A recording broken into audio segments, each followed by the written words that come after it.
Hello दोस्तों, plus point के YouTube के वीडियोस में आपका स्वागत है। दोस्तों मेरा नाम है निकेत शाह। दोस्तों आज के इस लेक्चर में आप यहाँ पे देख पा रहे काफ़ी अलग अलग प्रकार के वायर्स यहाँ पे है। तो सबसे पहले आज का हमारा क्वेश्चन ये है कि इन वायर्स के प्रकार में से हमारे घरों के लिए कौन सा वायर सही रहेगा। आप देख पा रहे हैं यहाँ पे कुछ अलग जड़ाई के वायर है, अलग प्रकार के वायर है। तो इसमें से हमारे घरों में कौन सा सेफ है और किन वायरों के कारण हमारा बिजली का बिल ज़्यादा आ सकता है या कम आएगा या नॉर्मल आएगा। तो ये सब चीज़ों को आज हम लोग इस वीडियो में सीखने वाले हैं। तो सबसे पहले शुरुआत करते हैं यहाँ पे दो अलग अलग प्रकार के वायर के। आप यहाँ पे देख सकते हैं कि दोनों वायर हैं यहाँ पे अलग अलग प्रकार के। इनमें से कौन सा बेस्ट है सबसे पहले तो अपने घरों के लिए, बराबर इन दोनों में से चुनते हैं। तो यहाँ पे आप बता दूं कि ये जो आप दिख रहे हैं यहाँ पे समझो ये कॉपर का वायर है। इसमें आप देख सकते हैं कि एक ही पूरा कोर है, इसको हम बोलते हैं कोर, या एक ही बोल सकते हैं कि एक ही वायर के अंदर ऊपर प्लास्टिक का आवरण लगा दिया गया है। तो इसको बोलते हैं सिंगल कोर या सॉलिड वायर आप बोल सकते हैं इसको, ठीक है। और यहाँ पे आप देख सकते हैं कि छोटे छोटे वायर्स को मिला के एक वायर पूरा बनाया जाता है, इसको हम बोलते हैं स्टैंडर्ड वायर। तो वायर के ऐसे दो प्रकार है, एक सॉलिड और एक स्टैंडर्ड। तो सबसे पहले तो हमें ये जानना है कि भाई सॉलिड वायर हमारे घरों के लिए सही है स्टैंडर्ड वायर। ओके, यहाँ से हम लोग शुरुआत करेंगे, बाद में जाड़े के ऊपर भी जाएंगे। तो सबसे पहले सॉलिड वायर की बात करें तो सॉलिड वायर में आपने देखा रहेगा कि एक ही पूरा रोटेशन है। यहाँ पे आप देख सकते हैं कि एक ही पूरा कोर है, एक ही वायर, इसमें से छोटे छोटे वायर का बंडल नहीं है, ये एक ही कोर है, बराबर। तो ये सबसे पहला है सिंगल कोर, इसको हम लोग सॉलिड वायर भी बोल सकते हैं। इसमें जब भी हम लोग करंट सप्लाई देते हैं तो इलेक्ट्रॉन्स इस कोर में से पसार होता है, बराबर है। कोर्स में से जब भी पसार होता है तो इलेक्ट्रॉन जो रहता है ना, उनके अंदर खुद एक प्रकार से फ्रीक्वेंसी जनरेट होती है। हालांकि डीसी में नहीं रहती है, एसी सप्लाई में ऐसी अलग फ्रीक्वेंसी रहती है, करेक्ट। तो इसमें एक मैग्नेटिक फॉर्म पैदा होता है, आप एक तरीके से बोल सकते हो। तो मैग्नेटिक फॉर्म रेडी होता है इलेक्ट्रॉन जब भी फ्लो होते हैं तो। और इन मैग्नेटिक फॉर्म की वजह से क्या होता है कि इलेक्ट्रॉन समझो यहाँ से पूरी जगह से समझो जा रहे हैं, तो धीरे धीरे धीरे मैग्नेटिक फॉर्म पैदा होते जा रहा है। तो जैसे ही मैग्नेटिक फॉर्म पैदा होता जाएगा ना, इलेक्ट्रॉन्स दूर होते जाएंगे, इलेक्ट्रॉन्स मैग्नेटिक फॉर्म से दूर होते जाए, यानी कि इलेक्ट्रॉन जो बीच में थे पहले हर जगह पे थे, वो धीरे धीरे धीरे करके इसकी सतह पे आने लगेगा, यानी कि इस कोर के आजू बाजू में आने लगेगा। इस तरीके से आप देख सकते हैं यहाँ पे इसके सतह पे आने लगा। इलेक्ट्रॉन्स खाली यहाँ से मूव हो गया, यानी करंट खाली यहाँ से पसार होगा, बीच में से कुछ पसार नहीं होगा। समझ में आ रही बात। तो ये बहुत बड़ी दिक्कत हो जाएगी, यानी कि बीच का एरिया पूरा खाली हो जाएगा और खाली करंट जो है इसके सरफेस के ऊपर से है। इसको हम लोग बोलते हैं स्किन इफेक्ट। आपने कई सारे वीडियोस में देखा रहेगा स्किन इफेक्ट। तो इसी का कारण, इसी को बोलते हैं हम लोग स्किन इफेक्ट। और ये केवल एसी सप्लाई में होता है, हमारे घरों में एसी सप्लाई रहता है, इसलिए मैंने डायरेक्ट एसी के बारे में बताया। डीसी में ऐसी कोई चिंता नहीं है, डीसी में आप सॉलिड वायर बिंदास यूज़ कर सकते हो। लेकिन एसी के केस में जैसे मैंने बताया कि जब भी मैग्नेटिक फील्ड रहता है या फ्रीक्वेंसी रहता है तो एक मैग्नेटिक फील्ड जनरेट होता है, या फ्रीक्वेंसी के कारण इसमें बीच में यहाँ पे फील्ड जनरेट होता है, और जिसके कारण जो इलेक्ट्रॉन्स है वो सतह, यानी कि बीच में कोर में से सतह पे आने लगते हैं, क्योंकि बीच में मैग्नेटिक फील्ड काफ़ी बढ़ जाता है। इसके वजह से सतह से ही खाली करंट पसार होता है। ओके, इसी का कारण है कि सॉलिड वायर हमारे घरों में ज़्यादा कारीगर नहीं रहता है, या सॉलिड वायर में अपने को बिजली का बिल ज़्यादा आने की संभावना बढ़ जाती है। ओके, लेकिन इसी केस में अगर मैं स्टैंडर्ड वायर की बात करूं तो स्टैंडर्ड वायर में सॉलिड में क्या था, पूरा था और आजू बाजू में खाली प्लास्टिक का आवरण था। लेकिन स्टैंडर्ड में मैंने क्या बताया, छोटे छोटे हिस्से हैं, बराबर है। तो छोटे छोटे हिस्सों के कारण होता क्या है कि ये जो छोटे छोटे हिस्से ना, यहाँ पे समझो इलेक्ट्रोमैग्नेटिक फील्ड जनरेट, यानी कि समझो इसमें से एसी सप्लाई पसार करेगा, तो इसमें फ्रीक्वेंसी होगा। फ्रीक्वेंसी के कारण यहाँ पे इस छोटे से कोर में समझो हमारा क्या बोल सकते हैं उसको, स्किन इफेक्ट के कारण जो इलेक्ट्रॉन्स है वो इसकी सतह पे चले जाएंगे, इसी प्रकार से इसकी सतह पे, इसी प्रकार से इसी सतह। तो धीरे धीरे क्या होगा कि इलेक्ट्रॉन्स हर सतह पे रहेगा। तो as compare to standard wire, यहां पे सबसे ज्यादा करंट फ्लो होगा। यानी कि स्टैंडर्ड वायर में क्या होगा कि बीच के अंदर करंट फ्लो ही नहीं हो रहा है, खाली सतह में ही करंट फ्लो हो रहा था। जबकि स्टैंडर्ड वायर में हर जितने भी छोटे छोटे वायर है, हर एक के अंदर से करंट फ्लो हो रहा है, हर एक के अंदर से करंट पसार हो रहा है। तो स्किन इफेक्ट जो है यहाँ पे बहुत कम देखने मिलता है, और इसी का कारण है कि हमारे घरों के लिए स्टैंडर्ड वायर सही रहता है। तो अभी आपको समझ में आया ये जो डिफरेंस था मैंने बताया यहाँ पे, कि आपके घरों के लिए स्टैंडर्ड वायर सही या सॉलिड वायर सही। तो हमारे केस में जैसे मैंने पूरा एक्सप्लेनेशन किया, उसके हिसाब से हम लोग बोलते हैं कि भाई हमारा जो स्टैंडर्ड वायर है, जिसमें छोटे छोटे ऐसे वायर्स रहते हैं पूरे, ये हमारे घरों के लिए बेस्ट है। चलो, ये तो बहुत अच्छी तरह से हमें समझ में आ गया। नेक्स्ट अभी देखते हैं कि भाई उसमें भी, यानी स्टैंडर्ड वायर में भी कुछ वायर्स पतले रहते हैं, कुछ वायर जाड़े रहते हैं। तो इनमें से हमारे घरों के लिए कौन सा सही है। किसके कारण हमारा बिजली का बिल ज़्यादा आ सकता है, या समझो बिजली का बिल की बात छोड़ दो, किसके कौन सा वायर हमारे घरों में यूज़ होना चाहिए, पतला वाला कि जाड़ा वाला।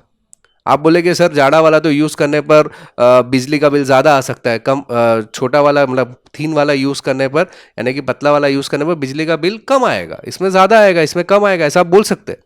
लेकिन ऐसा नहीं है दोस्तों। ये सीखने से पहले जानकारी के लिए बता दूं, हम लोग ने ऑनलाइन में कई सारे कोर्सेज चालू कर दिए, mobile repairing, laptop repairing, electronics, electrical, home appliances repairing, computer hardware, software, काफ़ी सारे कोर्सेज है। ये सब कोर्सेज करने के लिए गूगल प्ले स्टोर पे आपको खाली प्लस पॉइंट ट्रेनिंग नाम का ऐप सर्च करना है।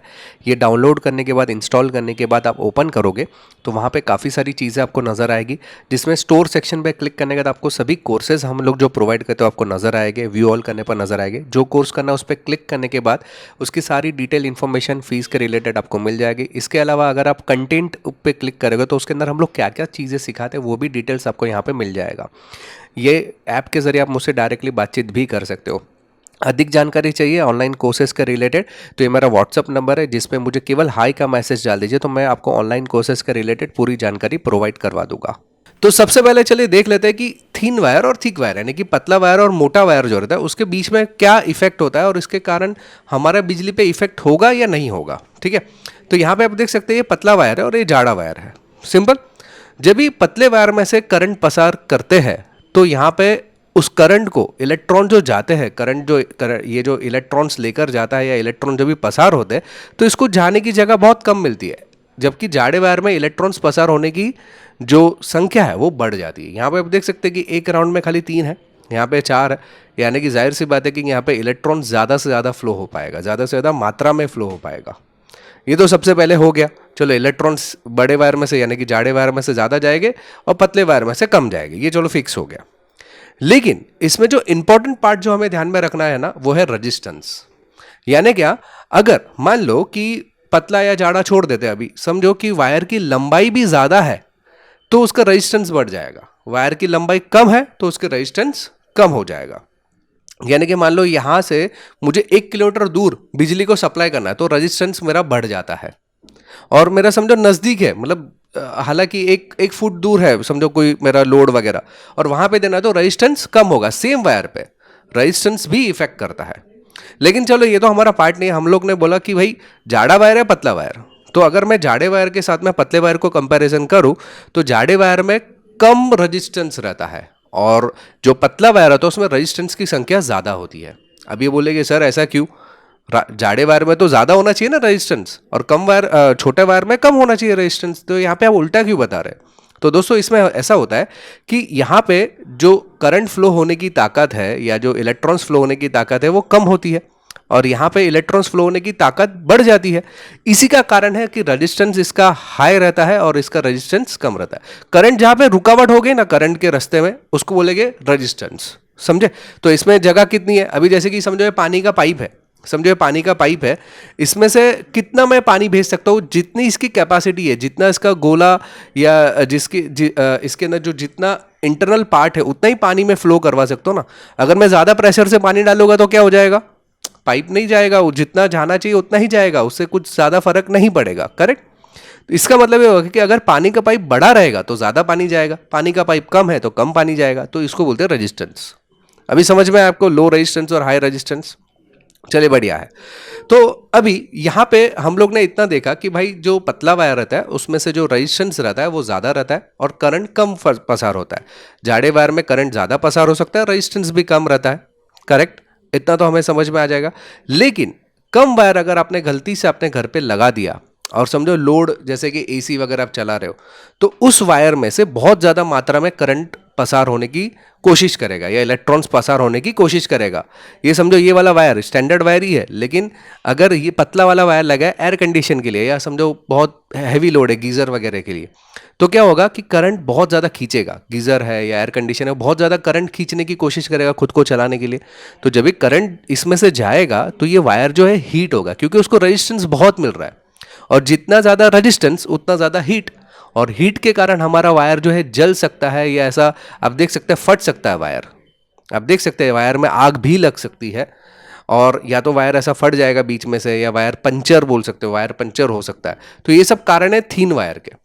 अगर उसकी जगह पे जाड़ा वायर लेते हैं तो जाड़े वायर, अभी जैसे कि मैंने बताया कि छोटा वायर यानी कि पतला वायर लिया तो हाई रेजिस्टेंस हो गया। अगर जाड़ा वायर लेते थे इसकी जगह पे तो क्या होगा कि जाड़े वायर में से इलेक्ट्रॉन्स भी ज़्यादा पसार हो सकते हैं। भले लोड एयर कंडीशन या कुछ भी रहने दो, ज़्यादा से ज़्यादा इलेक्ट्रॉन्स को पसार हो सकता है उसके अंदर से।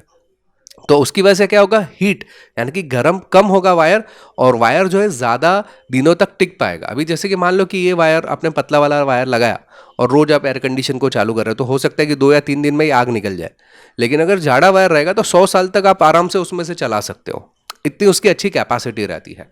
तो मेरे हिसाब से आपके घरों के लिए सबसे पहला तो स्टैंडर्ड वायर ही सही रहेगा, और दूसरा वायर मतलब आपके घरों के लिए एक तो इन दोनों में से सॉलिड वायर है स्टैंडर्ड वायर, तो स्टैंडर्ड वायर ही सही रहेगा आपके घरों के लिए। सॉलिड वायर क्यों? क्योंकि सॉलिड वायर में स्किन इफेक्ट ज़्यादा होगा, इसमें कम होगा, तो ये आपके घरों के लिए सबसे पहले सही रहेगा। और अगर मैं जाड़े की बात करूँ, इसके अंदर स्टैंडर्ड वायर में भी पतला वायर या जाड़ा वायर, तो जाड़ा वायर ही आपको यूज़ करना पड़ेगा। क्यों? हालांकि इसमें बिजली बिल पे कोई इफेक्ट नहीं है। बात समझ में आ रही है? अगर पतला वायर आप यूज करेगा और जाड़ा वायर यूज करोगे ना तो बिजली के बिल में कोई इफेक्ट नहीं पड़ेगा, क्योंकि वो लोड पे डिपेंड करता है। लोड को जितनी बिजली चाहिए, लोड को जितना करंट चाहिए, वही वो खींचने की कोशिश करेगा। इसलिए बिजली का बिल इस पर कोई इफेक्ट नहीं डालेगा। हाँ, आपका खर्चा बढ़ेगा। समझो आपको जहां पे पतले वायर की जरूरत है, लोड कम है, तो आप जाड़ा वायर डालेंगे तो खर्चा बढ़ जाएगा वायरिंग का। लेकिन ये 100% सेफ रहेगा, क्योंकि आगे चल के समझो लोड आपने बढ़ाया भी तो आपको कोई दिक्कत नहीं होगी। वायर आपका सेफ रहेगा, आपका घर भी सेफ रहेगा। कोई मतलब वायर खराब होने की, पंचर होने की, आग लगने की संभावना बिल्कुल नहीं रहेगी।